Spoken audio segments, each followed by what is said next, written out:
Hello, Brooks. Hello, Yitka. How are you? I'm very well. I hope you are well too. Yes, getting better every day. Yeah, it's getting late also where you are. Yeah, it's okay. I'm a late night person. Yeah, it's great. And we are going to talk about your Hollow Earth expedition that you were planning, but I have questions about your book, the latest book that we were talking about the previous time. I don't know if you have it that you could show it again. Yep, I do. It's called Charm of Favor. It is available on Amazon or Barnes and Noble. And I had a reader today tell me they ordered it this week from Amazon UK, and they already got it. So Amazon UK is delivering very quickly over there. Oh, it's great. And the book is about the Clinton Crime Syndicate. Yes, the book is a true story of the rise of the Clinton Crime Syndicate. Now, that's the name that I give it, but this syndicate goes back hundreds of years, and it has been built uh, with the express purpose of removing America from the earth, because this is really the only place that liberty and freedom is fully defended. Once those rights are removed from the earth, they will never be restored. And that's what the globalist elites want. That's the way they had the world for 5,000 years, and they want it back. Yeah, and we were talking about last previous time we were talking about the Hawaii nuke alarm, and we were talking about the Haiti scandal and assassinations, and also that Bill Clinton was actually maybe not only groomed, but maybe he was already born with He the was planned for. He was planned for. yeah. And when he arrived here in mortal form as the illegitimate son of his mother, that would not do for someone who was destined to be president of the United States. So they crafted for him a genealogy by marrying his mother to a dead man who was laying in the morgue, whose name was William Jefferson Blythe, who had returned from Italy as a war hero in 1945. Bill Clinton was born in 1946. This man died about 3 weeks before Bill Clinton was born.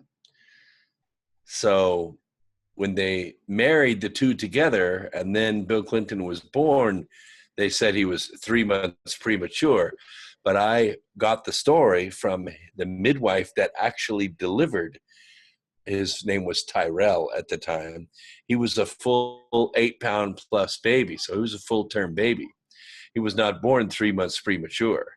So that would have made Bill Clinton, or that would have made Bill Clinton's mother married to a dead man, and then she gave birth to, or she was pregnant 3 months before William Jefferson Blythe even came back from Italy.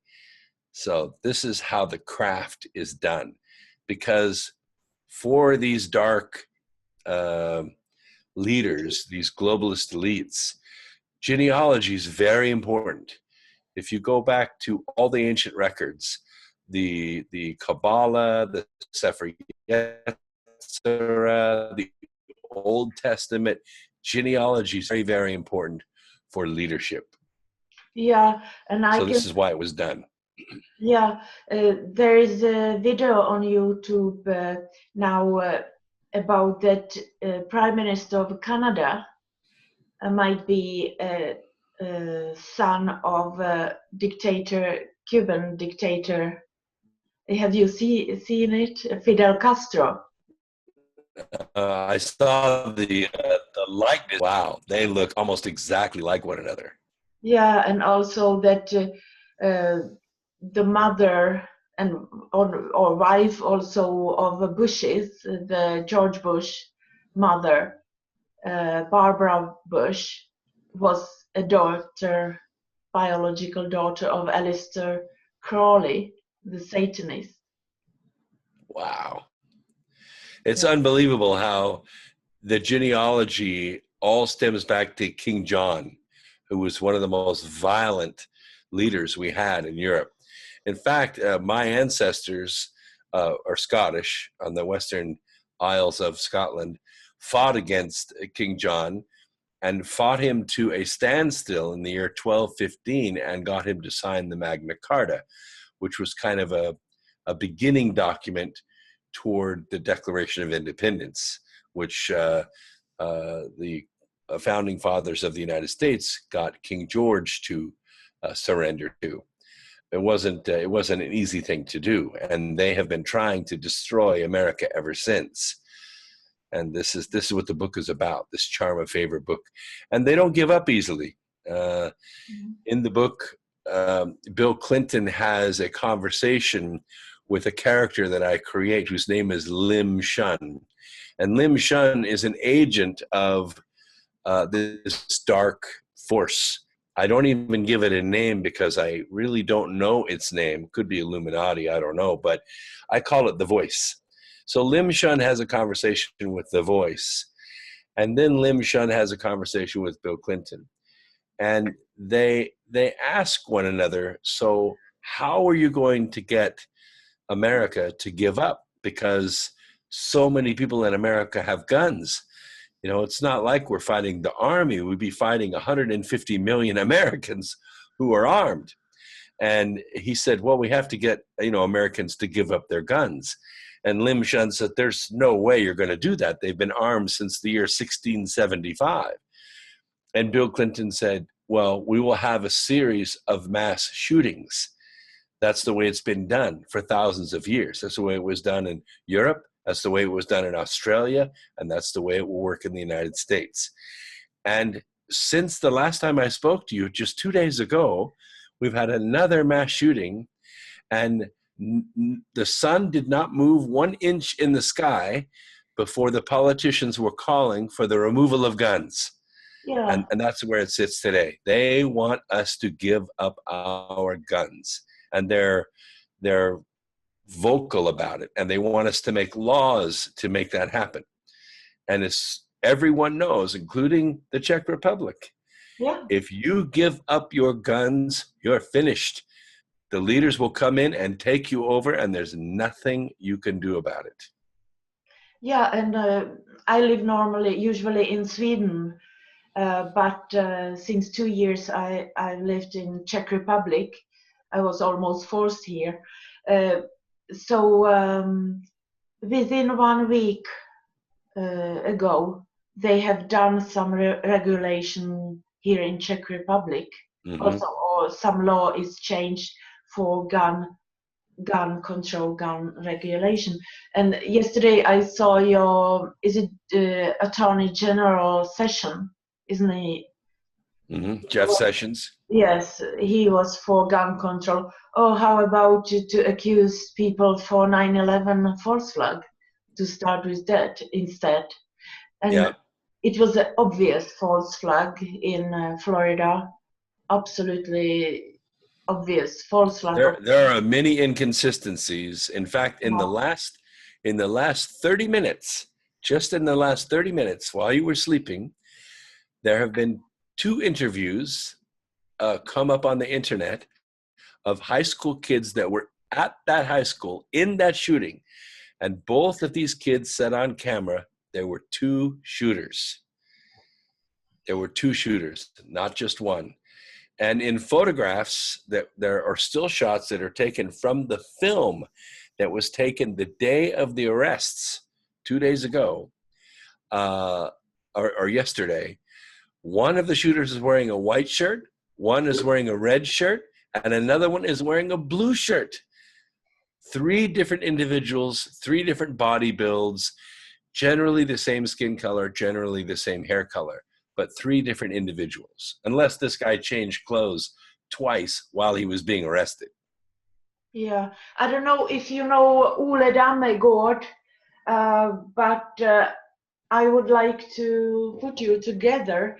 He has worked, he's also from Sweden, he's Danish-Swedish, and he has been forced to Spain because he he knew about false flag assassination of the Swedish Prime Minister Olof Palme.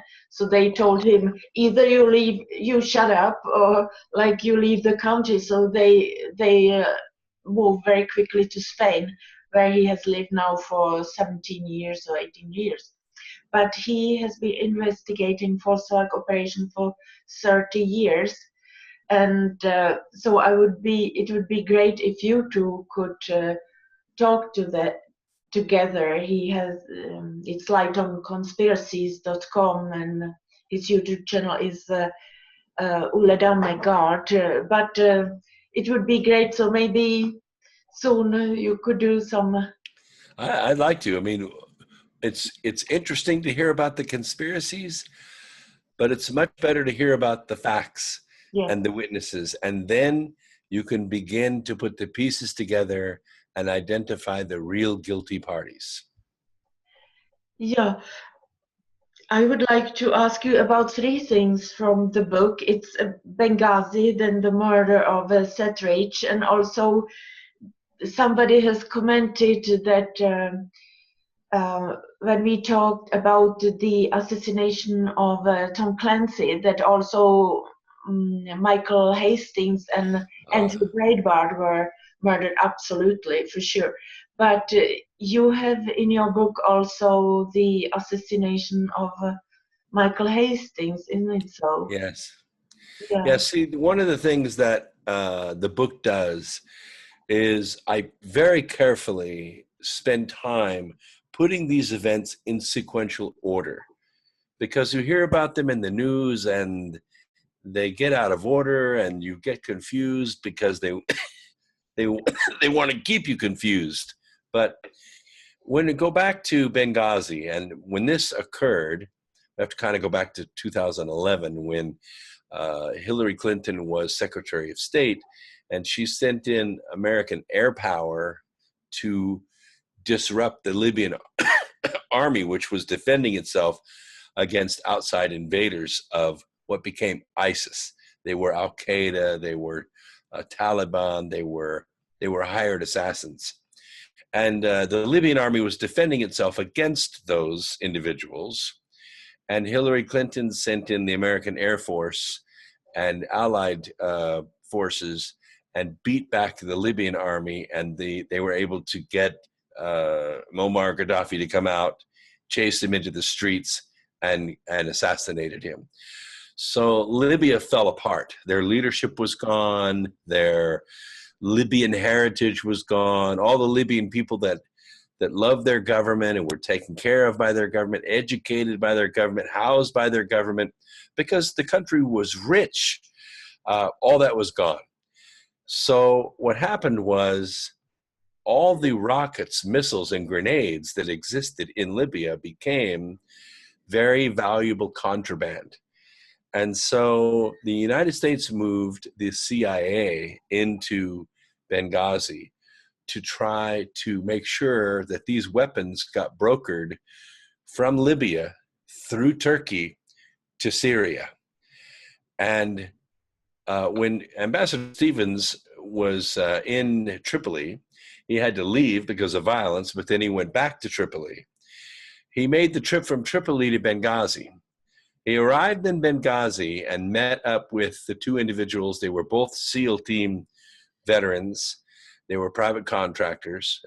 And they explained to him that they had made 600 requests to Hillary Clinton's State Department for reinforcements for the compound, the embassy there in Benghazi. None of those requests were answered, they were not given any kind of support whatsoever. The Pentagon was largely unaware that the CIA had an annex 2 miles away. They didn't know this. That's one of the reasons why there was the big confusion, why the CIA could not come and help the embassy, is because the Pentagon wasn't supposed to know that they were there. So what I wanted to do with the reader is put the reader on the ground when Ambassador Chris Stevens arrived at Benghazi. What were the conversations? What was the feeling of the room? What was the tension that was going on? How did they know things were going from bad to worse? And late in the day, they get an emergency visit. The Turkish consul flies into Benghazi, takes a Land Rover or whatever from the airstrip to the Benghazi embassy and hastily meets with Chris Stevens. And we don't really know exactly what was said, so I try to put the reader in that position, what would have been said. So the Turkish consul could have said, look, you are in real danger here, okay? They're going to come and destroy this place because the Americans are moving weapons from Libya to Syria to unseat Bashar al-Assad. And that's not what the forces want to have happen. Those forces are sending people here to stop that from happening. And you're in harm's way. And the consulate even said, if I had room on my plane, I would fly you out of here. But I don't have room, and we have to go right now. And then you see the conditions begin to deteriorate. Then I actually take the factual news report and stick it in the book so you can see the events happen, not from the annex side, which everybody got to see in the movie 13 Hours, but from the embassy side, what went on at the embassy. When you're done with this chapter, you will know what really happened in Benghazi. Now, Benghazi happened on September 11th, 2012. On my radio program on September 16th, 2012, 5 days later, I broke this story. I broke this story. I broke it to the world. I knew what was going on, and I told the world what was going on. Last week, Washington finally admitted I was right. Mm. And do you know about that? You speak about Syria also because it's connected to, first they take Libya, then Syria. Former Minister of Foreign Affairs of France, Roland Dumas, he said, and you maybe know it, that he said 2 years before the problems in Syria has started, 2 years before, he was asked by a British and a French that they were planning something in Syria, if he would be interested to participate. It was 2 years before it started in Syria, and then 2 years later it started, so he understood that it was this problem that they were planning. And Syria is a remarkable city. Damascus, country. Damascus is an amazing and ancient city. It's probably one of the oldest cities on the earth. It's one of the first big cities that's mentioned in the Old Testament, and it was old when it was described then. So it's been around for thousands and thousands of years. To make a prophecy, a prediction that Damascus would be completely destroyed would be like saying New York City, would be completely destroyed. Nobody could believe it. It was so huge and so powerful. And yet it lays in rubble today, completely destroyed. Those days that were spoken about anciently are happening right before our eyes. And this is the danger that we're in. These forces have been fighting one another for thousands of years. And the only thing standing in between those forces, the dark forces, winning, is us, the free press. Those of us that are willing to talk about these things and wake people up to the reality of what is going on around them. but people are so, wrapped up in their electronic devices, and they're all the time looking down, and they're thinking about their paycheck and their job and their health, and they're not willing to look outside of that world. But in the real world, these powerful brokers of humanity are hard at work.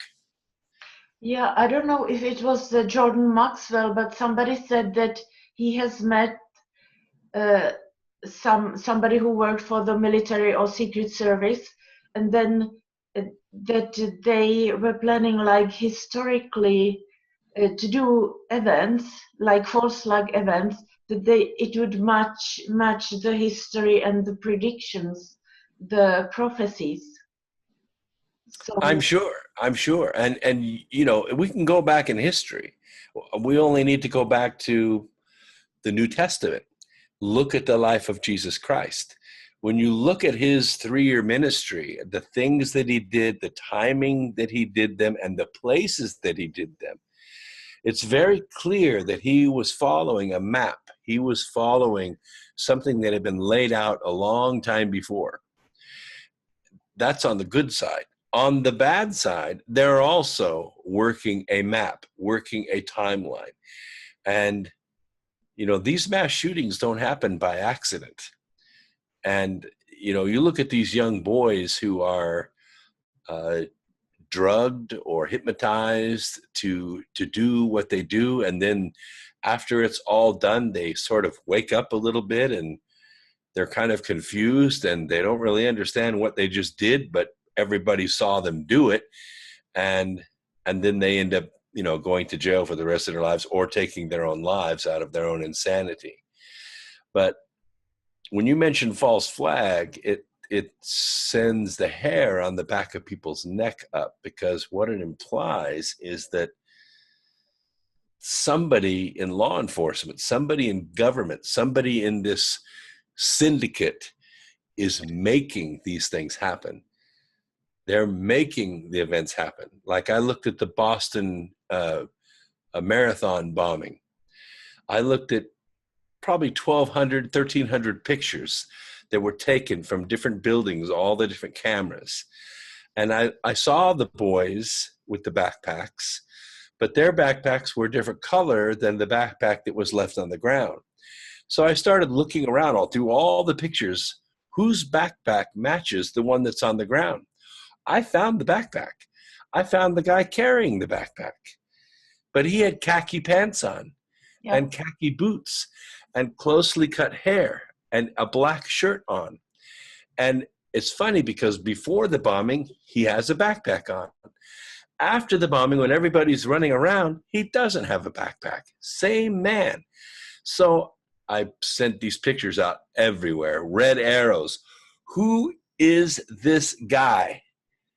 No one answered. No one answered. Nobody cared. They already had the guys that they wanted. Yeah. Was it Kraft International, maybe, the guy you had seen? I don't know. I never did get his name, but he definitely looked paramilitary to me. Yeah, I mean the company Kraft International. Ah. Yeah. You know what? When they did the false flag in Boston, the marathon, they were not planning to use the two Tsarnaev brothers. They were planning to use it to another false flag, which was 4th of July 2013, which was prevented. So it's why it's so badly photoshopped that the younger brother is without legs, and it's so badly photoshopped because they didn't know when they did it that they will use them. And one is murdered. I don't know if you have seen the pictures of the older brothers. Sure. Naked. It was funny because he doesn't have a shirt on, and he's arm in arm with two policemen who are in full body armor, helmets, jackets, shin pads, elbow pads. He's not going anywhere. The next thing we hear, a car comes out of nowhere, supposedly driven by the other brother, and runs them over. But the police somehow disappear, and only the brother is run over by the car. It makes no sense to me. Their story just does not make any sense to me. And The wounds that he suffered were horrible. yeah, and his aunt said that when she saw the video with the naked man walking, the Tsarnaev older brother, she said, Mm-hmm. "Oh, it's obviously my nephew." She recognized him, and they murdered him, of course, and almost murdered the younger brother, and he's now in jail. Mm-hmm. So just to keep him shut up. So yeah, that false flag is well visible because, as I told you, they were not planned to be the perpetrators, so-called. There are a lot of victims along the way. One of the other victims that I talk about in the book is a bright young man who was loved by everyone, whose name was Seth Rich. Now, Seth is in his early 20s. He's single. He has a girlfriend. He has friends at Luz City Bar, which is where I introduce you to Seth Rich, the sort of human side of Seth Rich.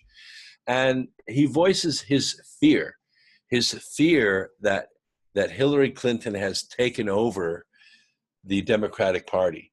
And she has paid off all of the superdelegates so that his candidate, the person he was campaigning for, whose name was Bernie Sanders, had no chance of ever winning the primary.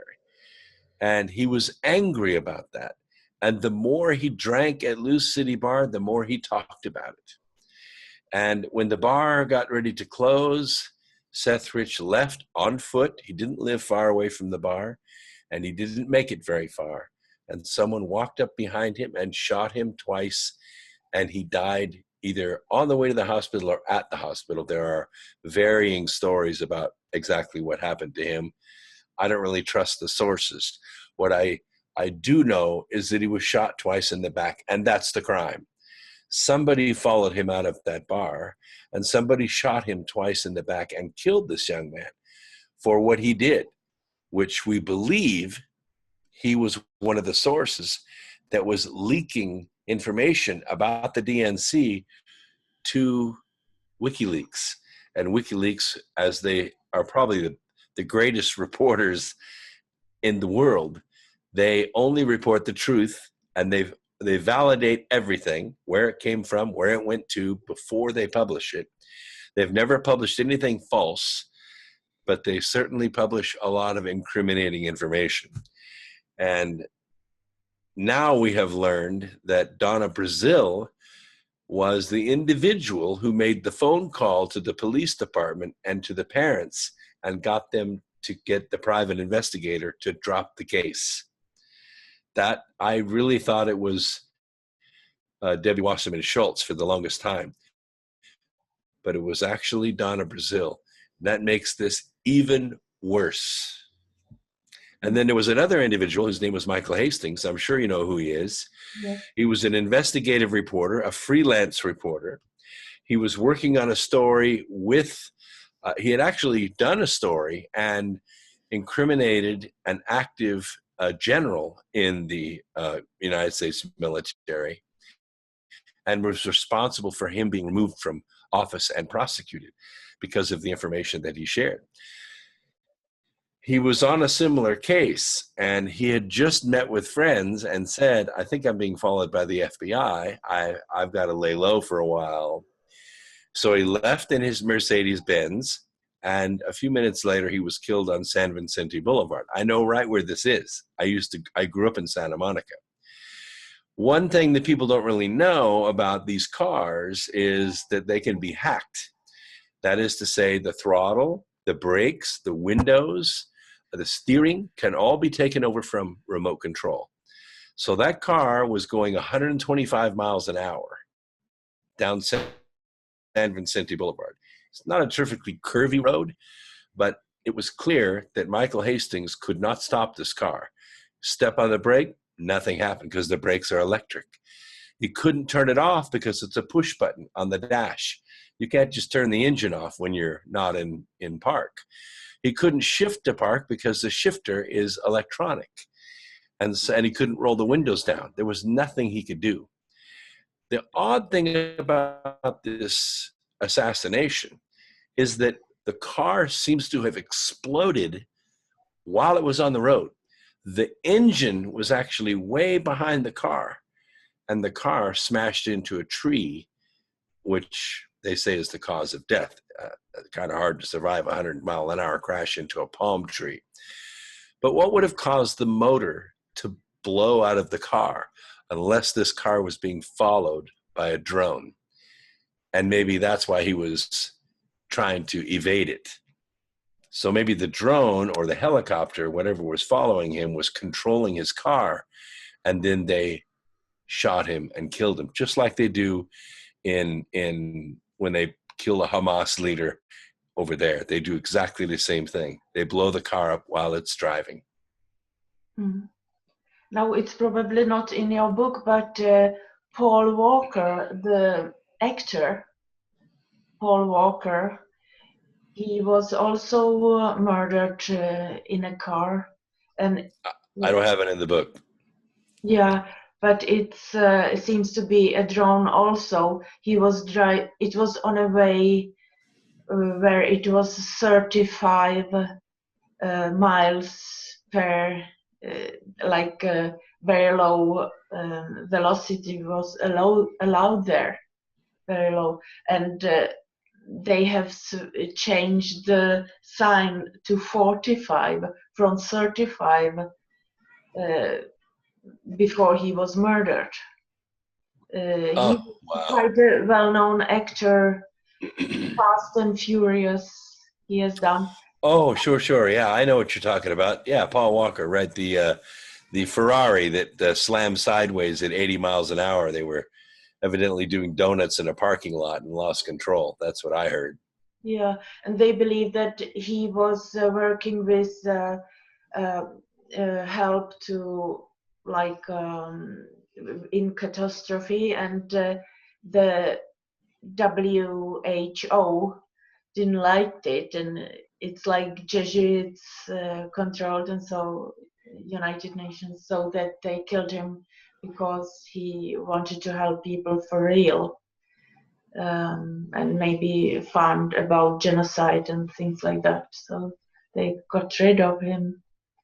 Unfortunately, it's a lot of people. Well, one of the things we know about this crime syndicate, one of the things we know about this crime syndicate is it's very evil, and because of its darkness, the operatives have to make a kind of oath, a kind of covenant, a promise to this dark side.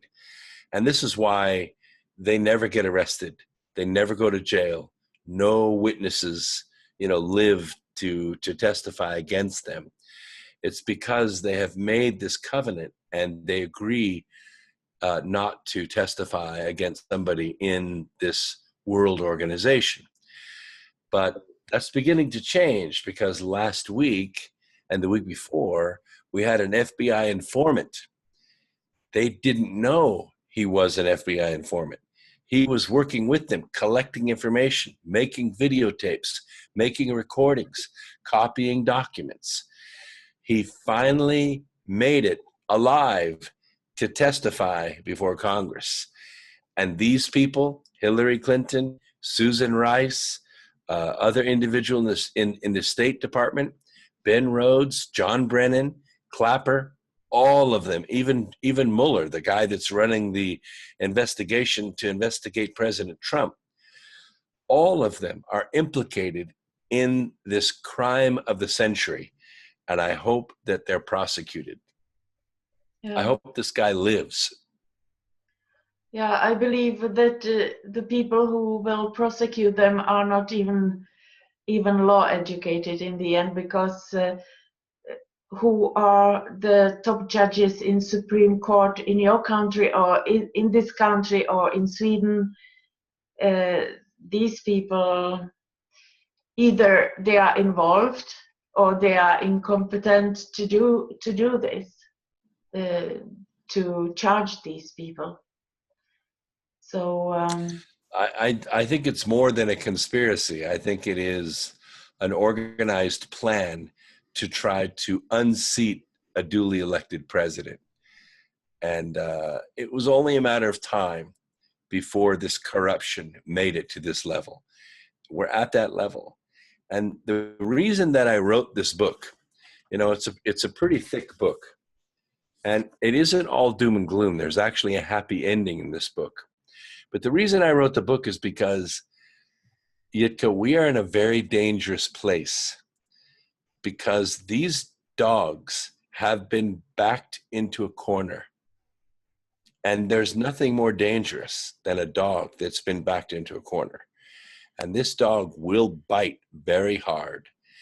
And this dog has weapons of mass destruction, I believe, are inside this country right now. And they have no reservations about using those weapons against our own people if they think they can beat Donald Trump.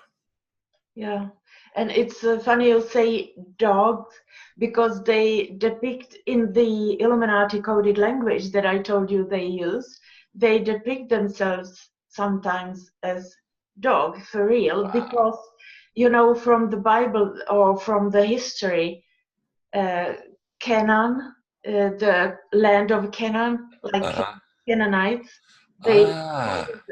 that's why they depict themselves as dog. So if you see on msn.com, which is a highly satanic Illuminati site, I believe that.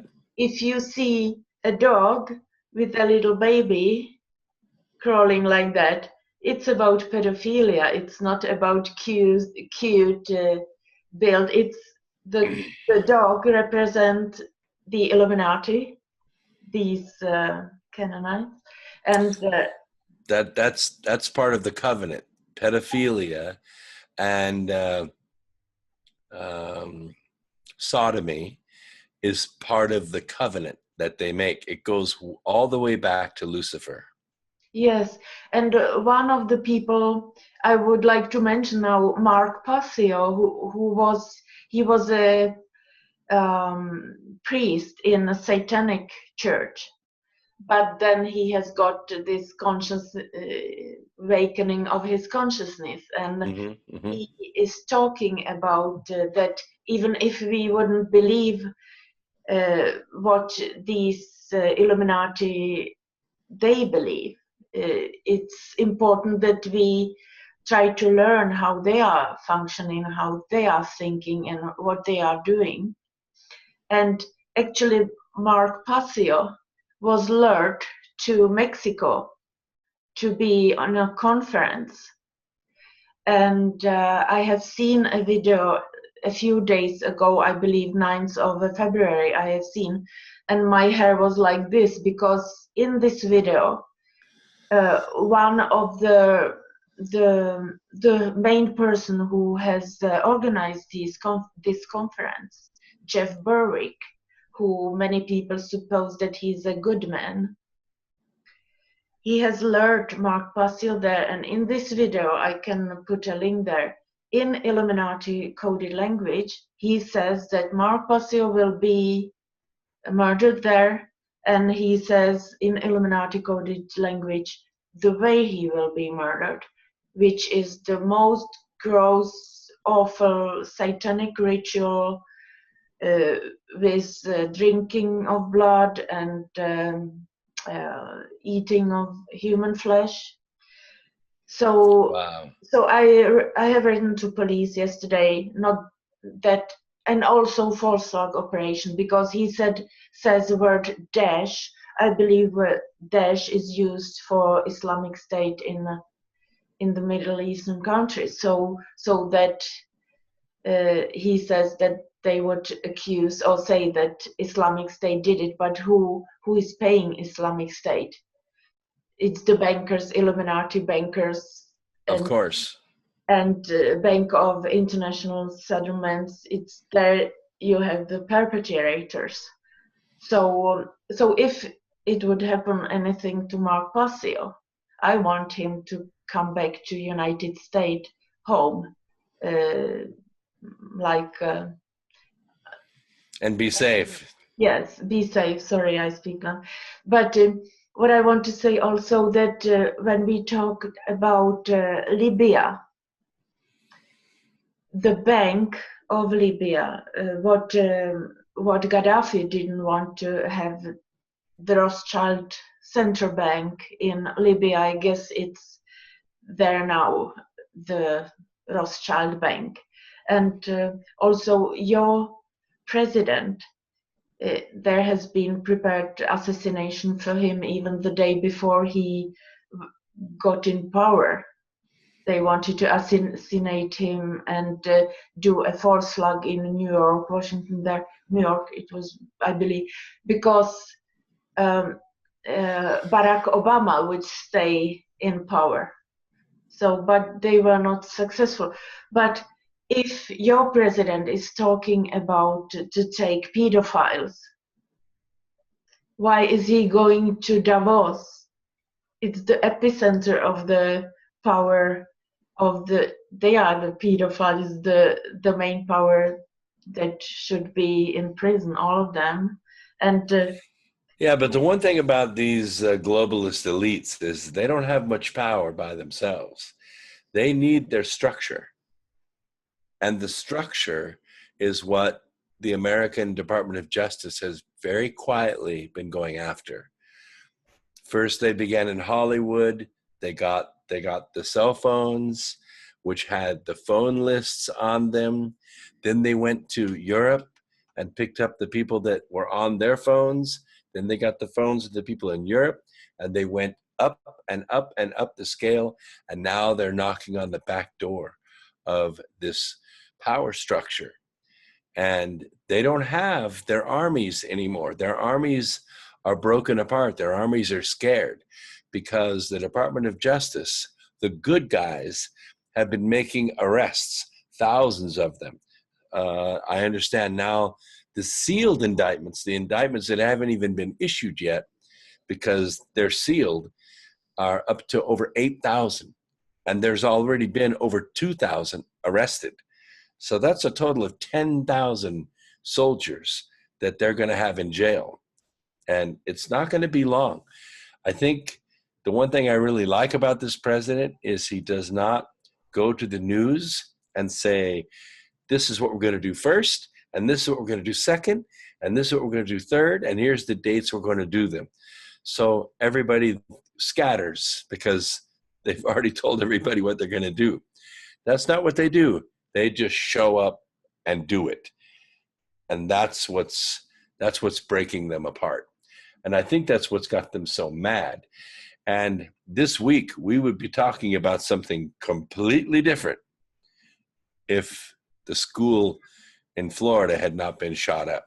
You can't turn any news channel on without it being covered 24 hours a day with the school shooting in Florida. This is not what we would be talking about this week.